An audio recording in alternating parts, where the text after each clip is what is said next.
తెలంగాణ రాష్ట్ర ప్రజా ప్రభుత్వం ఏర్పడి సంవత్సరం కాలం పూర్తి చేసుకుంటున్న తరుణంలో ప్రజాపాలన ప్రజా విజయోత్సవాల్లో భాగంగా సోమవారం నిర్వహించిన ఆరోగ్య దినోత్సవ కార్యక్రమం సందర్భంగా ముఖ్యమంత్రి యనుమల రేవంత్ రెడ్డి హైదరాబాద్ నుండి వర్చువల్ విధానం ద్వారా రాష్ట్ర వ్యాప్తంగా నర్సింగ్ పారామెడికల్ కాలేజీలు ప్రారంభించారు.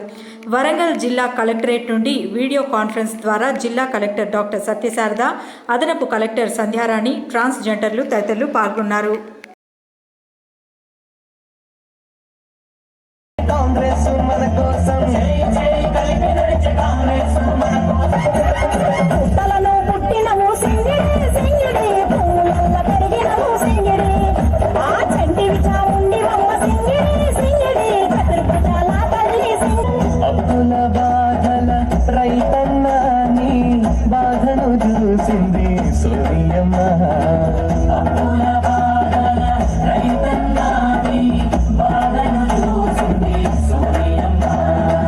భయపడకు మనకుండు రేవంతన్న అందుకే చేసిండు రుణమాఫన్న.